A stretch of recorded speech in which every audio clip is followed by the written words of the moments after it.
Hello guys, welcome to my YouTube channel. কেমন আছো তোমরা? এখন আমরা কথা বলবো হচ্ছে টম ক্রুজ স্টারার ফিল্ম, যেটার নাম হচ্ছে আমাদের mission impossible the final recording, যেটা মিশন ইম্পসিবলের 8 নম্বর পার্ট, যেটা মে মাসের 23 তারিখে রিলিজ হয় এবছরই। যার প্রথম পার্টটা রিলিজ হয়েছিল 2023-এ, যেটা জুন মাসে মেবি রিলিজ হয়েছিল, যেটার নাম ছিল হচ্ছে ডেথ রেকর্ডিং। সেইটারই পার্ট 2, মানে এটা দুটো পার্টে বানানো হয় ফিল্মটাকে, ঠিক আছে? একটা হচ্ছে পার্ট 1 ডেথ রেকর্ডিং এবং আরেকটা হচ্ছে ফাইনাল রেকর্ডিং, যেটা হচ্ছে পার্ট 2। তো ফাইনালি আমি ডেথ রেকর্ডিং তো অনেক আগেই দেখে নিয়েছিলাম, ঠিক আছে? তো তখন আমি ইউটিউবে ছিলাম না, বাট ফাইনাল রেকর্ডিংটা আমি দেখতে গিয়েছিলাম থিয়েটারে। বাট সেখানে আমি গিয়ে জানতে পারি যে সেখানে মিশন ইম্পসিবলের শো নেই। আমারই দেখতে ভুল হয়েছে, সেখানে শো ছিল ফাইনাল ডেস্টিনেশনের। তো আমি ফাইনাল ডেস্টিনেশন দেখে বাড়ি ফিরে আসি। যেহেতু থিয়েটার আমার বাড়ি থেকে অনেক দূর, আমি বারবার বলেছি, তো তাই জন্য আবার ওইটা দেখে আবার নেক্সট দিন যাওয়াটা আমার কাছে পসিবল না, তাই জন্য আমি ফাইনাল রেকর্ডিং দেখা হয়নি আমার। ফাইনালি এখন আমি কমপ্লিট করলাম ফিল্মটাকে, ঠিক আছে? কেমন লাগলো আমার টম ক্রুজের মিশন ইম্পসিবলের ডেথ রেকর্ডিংয়ের পার্ট 2টা, যেটার নাম হচ্ছে ফাইনাল রেকর্ডিং, সেটা নিয়েই কথা বলবো। এবং এই ফিল্মটা কি আগের যে ফিল্মগুলো মিশন ইম্পসিবলের 1 থেকে 6 পর্যন্ত, সেই ফিল্মের যে স্ট্যান্ডার্ড, সেই স্ট্যান্ডার্ডটাকে কি ম্যাচ করতে পারলো, সেসব নিয়ে কথা হবে। তো চলো, মিশন ইম্পসিবলের ফাইনাল রেকর্ডিংয়ের পার্ট নিয়ে কথা হবে। চলো ভিডিওটা শুরু করা যাবে। সব থেকে ফার্স্ট এক লাইনে যদি আমি ফিল্মটাকে রিভিউ করে দিই, তো এই ফিল্মটা কিন্তু মিশন ইম্পসিবলের সব থেকে উইকেস্ট একটা ফিল্ম এবং সব থেকে খারাপ একটা ফিল্ম।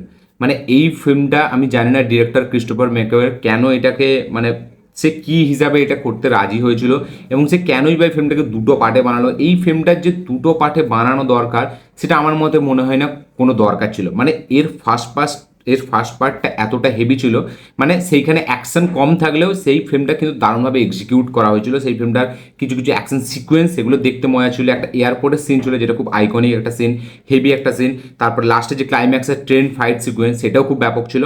বাট ফাইনাল রেকর্ডিং, মানে এই পার্টটায় না কোনো এরকম একটা মুভমেন্টস নেই যেটা মিশন ইম্পসিবলকে ক্যারি করে চলে, বা কোনো এরকম সিকোয়েন্স নেই, বা কোনো এরকম স্টেজিং নেই সিকোয়েন্সের, বা কোনো এরকম বিল্ড আপ নেই, টেনশন নেই, যেইগুলো মিশন ইম্পসিবলের মাস্ট, মানে একটা জিনিস, মানে যেগুলো খুবই দরকার। এবং মিশন ইম্পসিবল মানেই কিছু অ্যাকশন সিকোয়েন্স, তার আগে যে বিল্ড আপ, তার আগে যে টেনশন, এবং সেই সিনগুলোকে যেভাবে স্টেজ করা, কিছু এজ অফ দ্য সিট একটা ব্যাপার, যে স্টান্ট আমরা দেখতে চাই, সেই সব কিছু এই ফিল্মটাই নেই। এবং এটা কিন্তু কোনো মিশন ইম্পসিবলের ফিল্মের মতো মনেই হয় না। এটা মনে হয় টম ক্রুজের কোনো একটা অন্য স্ট্যান্ডালোন ফিল্ম। মানে এই ফিল্মটার মধ্যে কোনো এরকম একটাও ছোটোখাটো মুমেন্টস নেই, বা একটাও ছোটোখাটো এমন কোনো সিন নেই যেগুলো আপনাকে ব্যাপক লেভেলে মজা দেবে, বা যেগুলো আপনাকে দারুণ এন্টারটেইন করবে, যেগুলো আপনাকে এজ অফ দ্য সিট যে ব্যাপার, সেই ফিলিংটা দেবে, বা যেটা আপনাকে দারুণভাবে একটা বিগ স্ক্রিন এক্সপিরিয়েন্সের মতো কিছু জিনিস দেবে। মিশন ইম্পসিবলের এই পার্টটা আমার সব থেকে খারাপ পার্ট মনে হয়, এবং খুবই, মানে কী বলবো, একটা বাজেভাবে এই ফিল্মটাকে শেষ করে, ফিল্ম সিরিজটাকে। যদিও আমার মনে হয় না এটা শেষ হবে, কারণ যেভাবে ক্লাইম্যাক্সটা আমরা দেখি, পরে এর পার্ট আসবে, আমি গ্যারেন্টি দিচ্ছি এই ফিল্মটা কিন্তু 8 নম্বর পার্টে শেষ হবে না। যতই তারা এটা বলে তারা প্রমোশন করুক যে এই ফিল্মটার ফাইনাল পার্ট, এরপরে আর আমরা টম ক্রুজকে দেখতে পাবো না ইথান হান্টের ক্যারেক্টারে, বাট ফিল্মের যে ক্লাইম্যাক্স, সেটা পুরোপুরি বুঝিয়ে দেয় যে এই ফিল্মের কিন্তু পার্ট আরও আসবে। তো এক লাইনে যেটা আমার রিভিউ, এই ফিল্মটা কিন্তু মিশন ইম্পসিবলের সব থেকে বেকার ফিল্ম। এবং মানে এই ফিল্মটাকে মিশন ইম্পসিবলের ফ্র্যাঞ্চাইজির সাথে ধরাই যাবে না, এতটা খাজা একটা ফিল্ম হয়েছে। এবং আমি, মানে জানি না কীভাবে ডিরেক্টর এটার উপর রাজি হলো, কীভাবে তাকে কনভিন্স করলো। এবং এখানে মনে হচ্ছে রাইটার হিসাবেও ক্রিস্টোফার ম্যাকওয়েরই কাজ করেছে। আমি আবার দেখে নিই রাইটার কি এই ফিল্মের। তো এর যে রাইটিং করেছে সেটা ক্রিস্টোফার ম্যাকওয়েরি আছে, এবং আর একজন আছে এরিক জেন্ড্রেসন, ঠিক আছে, এ আছে। তো মানে খুবই বেকার, মানে এখানে ক্রিস্টোফার ম্যাকওয়েরি একটু দেখে এই ফিল্মটা বানানো দরকার ছিল। খুবই খাজা ওয়েতে প্রেজেন্ট করা হয়েছে ফিল্মটাকে। ফিল্মটা থ্রু আউট স্ক্রিন প্লে একটা কোনো পার্টিকুলার অ্যাকশন সিকোয়েন্স নেই যেটাকে আপনার দারুণভাবে কিছু হেভি মুভমেন্টস, বা কিছু ব্যাপক স্টান্ট, বা ব্যাপক কিছু টেনশন, কিছু বিল্ড আপ দেবে, এরকম কোনো সিচুয়েশন নেই। হ্যাঁ, টেনশনটা আছে, ঠিক আছে, যে একটা জিনিস এত বড়, এই ফিল্মের যে গল্পটা আমি সব থেকে প্রথম বলে দিই, তো এই ফিল্মের যেটা গল্প হচ্ছে, সেটা হচ্ছে, মানে এর আগের পার্টগুলো আমরা কি দেখেছি, ইথান হান্টের কোনো পার্সোনাল প্রবলেমের জন্য তাকে কোনোভাবে ফাঁসিয়ে দেওয়া হয়, বা তার কোনো কাছের লোককে কিডন্যাপ করে নেওয়া হয়, বা তার কোনো কাছের লোকের ওপর থ্রেট থাকে, যেটা যাকে সে বাঁচানোর জন্য একটা মিশন এক্সিকিউট করে, যেই মিশনটা পুরোপুরি ইম্পসিবল মিশন, যেটাকে করা একদমই সম্ভব নয়, বাট সে সেটাকে করে, যাই হোক করে সেটা করে। এবং তার মধ্যে যে অ্যাকশন সিকোয়েন্স, যেরকম চেসিং, মানে কার চেস, বাইক চেস, বা যেরকমই স্টান্ট আমরা দেখতে পাই সেগুলো আলাদা মজা দেয়। সেটা আপনি মিশন ইম্পসিবল 1 থেকে বা 6 পর্যন্ত যে কটা আপনি দেখবেন দারুণ মজা দেয়। হ্যাঁ, 7 পার্টে আমি ভেবেছিলাম যে যেহেতু গল্পটাকে বিল্ড করছে, মেন যে এই যে শত্রুটা সে যেহেতু এতটাই পাওয়ারফুল, এই যে এন্টিটি যে একটা আর্টিফিশিয়াল ইন্টেলিজেন্স, ঠিক আছে, সে যেহেতু তাকে বিল্ড করছে, হয়তো সেকেন্ড পার্টে আমরা কিছু ভয়ানক দৃশ্য এবং কিছু হয়তো বিশাল এজ অফ দ্য সিট কিছু ব্যাপার দেখবো, যার কারণে আমি আমার ফার্স্ট পার্টটা বেশ মোটামুটি একটা ভালোই ফিল্ম আমি বলবো। মানে মিশন ইম্পসিবল ফ্র্যাঞ্চাইজের 6 পার্ট পর্যন্ত যতগুলো পার্ট এসছে তার কোনো পার্টের ধারে কাছে নয়, বাট তাও আমি বলবো যেহেতু এটা বিল্ড করছিল, মানে জিনিসটাকে ওয়ার্ল্ড বিল্ডিং ছিল, তাই জন্য আমি বলবো ঠিক আছে এই ফিল্মটা ফার্স্ট পার্ট এটাকে আমি মেনে নিতে পারবো, বাট সেকেন্ড পার্টটা আমাকে হয়তো উড়িয়ে দেবে। বাট সেই হিসাবে কিন্তু যদি আমি এখন ফার্স্ট পার্টটাকেও বিচার করি, তো ফার্স্ট পার্টের যে জিনিসগুলো আমার সামনে রেখেছিল সেগুলো কোনোই এখন আমার মনে হয় সেকেন্ড পার্টের দরকার নেই। সেগুলোর সাথে কোনোভাবেই খুব একটা যে হেভি মানে সিকোয়েন্সের যে একটা কী বলবো একটা যে কানেকশান, ঠিক আছে, সেটা কিন্তু আমি খুব একটা এইভাবে পাইনি। এই ফিল্মের যে গল্পটা হলো, এইখানে ইথান হান্টার কিন্তু পার্সোনাল লাইফের সাথেই শুধু যে জুড়ে আছে এরকম না, এখানে হচ্ছে পুরো ওয়ার্ল্ড ডেঞ্জারে আছে। এই যে এনটিটি সে পুরো নিউক্লিয়ার যে প্ল্যান্টগুলো আছে সেখানে পুরো কবজা করে নিচ্ছে। প্রত্যেকটা দেশের যেখানে নিউক্লিয়ার মানে মিসাইলসগুলো আছে তার যে কন্ট্রোল সেটা এনটিটি নিজের হাতে নিয়ে নেবে এবং সে মিসাইল মানে বাটনগুলো প্রেস করে দেবে এবং সব মিসাইল যে যার এক দেশ আরেক অপর দেশকে অ্যাটাক করে দেবে। তো এরকম করে করে ওয়ার্ল্ড ওয়ার 3 চালু হয়ে যাবে। সেইটাকে আটকানোর জন্য এখানে ইথেন হান্টকে আনা হচ্ছে। সে এই মিশনটাকে কমপ্লিট করবে যাতে না এই এনটিটি সে যেন নিউক্লিয়ার বমগুলোকে অ্যাটাক না করতে পারে। এবার তাকে আটকানোর জন্য এখানে ইথেন হান্ট যাচ্ছে। সে একটা সাবমেরিন থেকে একটা জিনিস তাকে আনতে হবে, সেটার জন্য তাকে পাঠানো হচ্ছে। উল্টো দিকে গ্যাব্রিয়েল যে এখানে অ্যান্টাগনিস্ট, সে চাইছে এই এনটিটির ওপর তার ক্ষমতা এখানে দেখাতে, মানে সে এনটিটির ওপর রাজ করতে চাইছে যেন এনটিটিটা তার কথা মতো এখানে ইউজ হয়, যেহেতু সেটা একটা মানে একটা ডেটা, সেটা একটা আর্টিফিশিয়াল ইন্টেলিজেন্স। তো এবার এই গ্যাব্রিয়েল সে এনটিটিকে নিজের দখলে আনতে চায়, যার কারণে সে পুরো পৃথিবীর ওপর কবজা আনতে পারে। এবং এইদিকে এনটিটি সে যেহেতু কোনো মানুষ না, তার অতটা কোনো মানে বুদ্ধি নেই, সে মানুষকে দিয়ে সব কিছু করায়, ঠিক আছে, তাই জন্য তাকে আটকানোর জন্য ইথান হান্টকে আসতে হচ্ছে এবং ইথান হান্টকে এখানে গ্যাব্রিয়েলকেও আটকাতে হবে। তো দুটো এখানে ভিলেন, দুজনকে আটকানোর জন্য ইথান হান্ট আসছে এবং তার কিছু পার্সোনাল লসও হচ্ছে। বাট এখানে তার যে মেন উদ্দেশ্য সে হচ্ছে পৃথিবীকে বাঁচানো, ঠিক আছে। তো এবার এইটা নিয়েই হচ্ছে পুরো গল্পটা, এটা নিয়ে পুরো ফিল্মটা। এবার এই ফিল্মের যে এক্সিকিউশন, ঠিক আছে, মানে আপনি মানে একটা সাবমেরিনের শট সেটাকে আপনি প্রায় নানা করে 10-15 মিনিট ধরে দেখাচ্ছেন, 20 মিনিট ধরে দেখাচ্ছেন।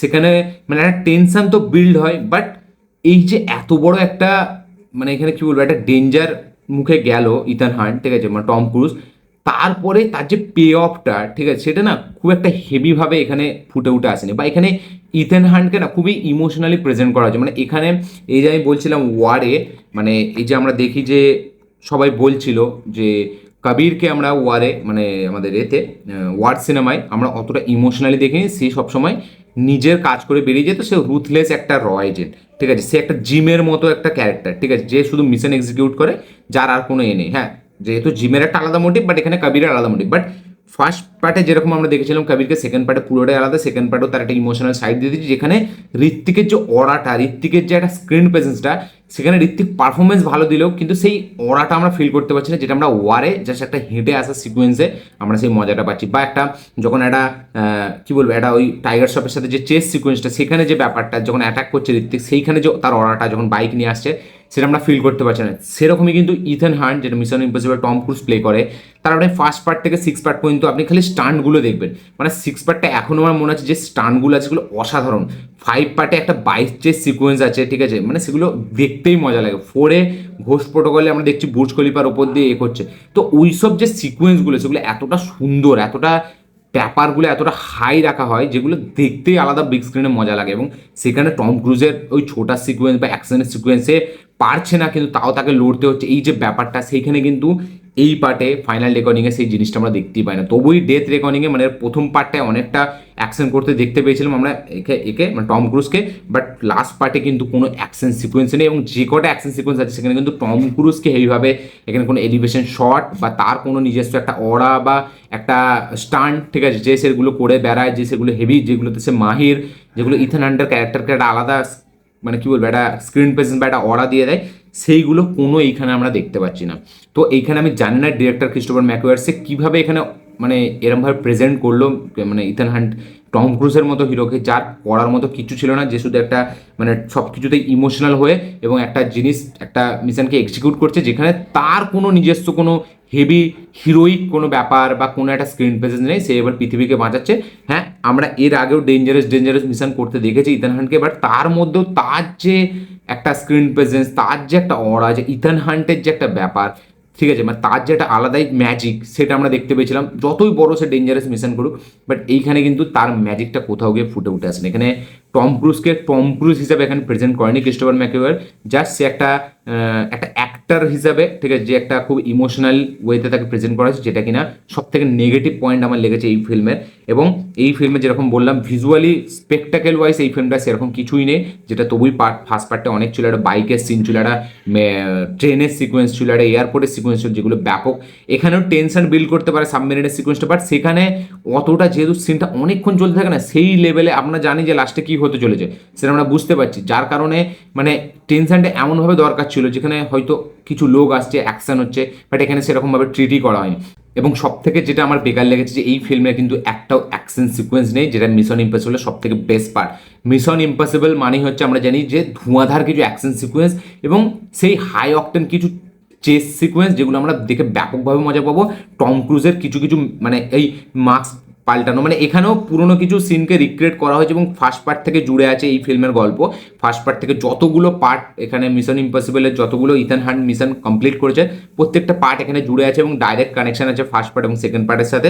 তো সেইগুলো আমরা দেখতে পাচ্ছি কিছু মানে ছোটার, এই যে ইথান হান্ট যে ছোটে, মানে টম ক্রুজের ক্যারেক্টারটা যে ছোটে, সেই আইকনিক ছোটাটাকেও এখানে রিক্রিয়েট করা হয়েছে। একটা মাস্ক মানে ফেস বদলানোর সিন, সেটাকেও এখানে রিক্রিয়েট করা হয়েছে, বাট সেই ম্যাজিকটা কোথাও গিয়ে ক্রিয়েট করতে পারে না, যেটা বাকি ইম্পসিবল করতে পারে, মিশন ইম্পসিবলের পার্টগুলো করতে পারে। তো এটা সব থেকে উইকেস্ট এবং সব থেকে খারাপ এক্সিকিউশনের সাথে আসা, সব থেকে খারাপ প্রেজেন্টেশনের সাথে আসা একটা ফিল্ম আমার এটা মনে হয়, যার মধ্যে মানে কি বলবো, ভিলেন সেরকম ভিলেনের এখানে করার মতো কিছু ছিল না। এখানে ডেঞ্জারাস কিছু সিকোয়েন্স এখানে হেভিভাবে নেই, জাস্ট যে গল্পটা দেখাচ্ছে সেটা প্রচুর ডেঞ্জারাস, সেটা অনেকটা হতে পারে।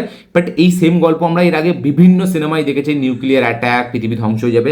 বাট মিশন ইম্পসিবলের যে মেন পার্ট, যে ডেঞ্জারাস তো থাকবে, বাট তার মধ্যে ওই যে মিশনটা যেভাবে কমপ্লিট করবে, সেখানে যে টেনশন, সেখানে যে টম ক্রুজের যে অরা, সেখানে যে কিছু এই ফেস বদলানোর যে সিকোয়েন্স বা কিছু ছোটা সিকোয়েন্স, কিছু edge of the seat action sequence, কিছু চেস সিকোয়েন্স, যেগুলো কিছু হাইলাইট মুভমেন্টস থাকবে, সেরকম কিচ্ছু এই ফিল্মের নেই। তো সব থেকে বেকার আমার মনে হয়েছে মিশন ইম্পসিবলের এই ফিল্মটা।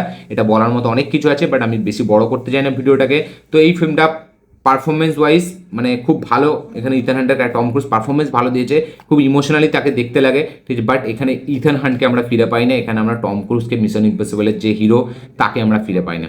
তো ডিরেকশনও এখানে খুব খারাপ। হ্যাঁ অবশ্যই, যেহেতু স্পেকটাকেল, ওই যে সাবমেরিনের সিনটা বেশ ভালো লেগেছে, ওখানে একটু হালকা টেনশন বিল্ড করতে পারে, ওই সিকোয়েন্সটা ছাড়া সেরকম কোনো হেভি সিকোয়েন্স এখানে নেই। এবং লাস্টে যে প্লেন সিকোয়েন্স, এটা আমার অতটা হেভি লাগেনি, যেগুলো এর আগের যে প্লেন সিকোয়েন্সগুলো আমরা প্রত্যেকটা দেখেছি। সব কিছু মিলিয়ে মিশন ইম্পসিবল 8 আমার খুবই খারাপ লেগেছে, খুবই আমাকে হতাশা করেছে, খুবই ডিসঅ্যাপয়েন্টমেন্ট দিয়েছে, ঠিক আছে। মানে এই ফিল্মটা আমি এইভাবে এক্সপেক্টই করিনি, মানে জাস্ট মানে আমি যদি থিয়েটারে দেখতাম হয়তো আমার আরও বেকার লাগতো, এর থেকে ফাইনাল ডেস্টিনেশন বরঞ্চ আমার অনেক বেটার মনে হয়েছে। তো এই ছিল আমার রিয়াকশন এই ফিল্মটাকে নিয়ে। তো মিশন ইম্পসিবলের 8 পার্ট আমার খুবই খারাপ লেগেছে। আমি চাই নেক্সট পার্ট যখনই আসবে তখন যেন দারুণভাবে কিছু এক্সিকিউট করে আনা হয়, দারুণভাবে যেন ইথান হান্টকে প্রেজেন্ট করে, এবং সেই ইথান হান্টকে আমরা দেখতে চাই যেগুলো পুরনো ইথান হান্ট, যেখানে কিনা ব্যাপকভাবে কিছু ইম্পসিবল টাস্ক কমপ্লিট করে। তো সব কিছু মিলিয়ে এই ছিল আমার রিভিউ মিশন ইম্পসিবল 8 নিয়ে। আপনাদের কি বক্তব্য, কি মতামত, কি রিয়াকশন এই ফিল্মটাকে নিয়ে, কারা কারা অলরেডি থিয়েটারে দেখে নিয়েছেন, তাদের কি বক্তব্য, কি মতামত, তারা অবশ্যই কমেন্টে লিখে জানাবেন। যারা যারা অলরেডি এখনো দেখেননি, দেখবেন ভাবছেন, তারা অবশ্যই দেখে কমেন্ট করবেন যে আপনাদের কি বক্তব্য, কি মতামত, কি রিয়াকশন, এবং কারা কারা এর আগে এই সিনেমাটা দেখে নিয়েছিলেন তাদের কি বক্তব্য, কি মতামত অবশ্যই কমেন্টে লিখে জানাবেন। কাদের কাদের মনে হয় আমার মতো যে এই ফিল্মটা সব থেকে উইকেস্ট ফিল্ম মিশন ইম্পসিবল, সেটাও অবশ্যই কমেন্টে লিখে জানাবেন। মিশন ইম্পসিবলের পার্টগুলোর মধ্যে কোন পার্টটা আপনাদের সব থেকে বেশি হেভি লাগে সেটা অবশ্যই কমেন্টে লিখে জানাবেন। এই ছিল আমার ভিডিওটা ভালো হয়ে থাকলে লাইক শেয়ার কমেন্ট করে দেবেন, চ্যানেল নতুন হলে চ্যানেলটিকে সাবস্ক্রাইব করবেন, বেল আইকনটি প্রেস করতে ভুলবেন না। দেখা হচ্ছে পরের ভিডিওতে, ততক্ষণের জন্য বাই।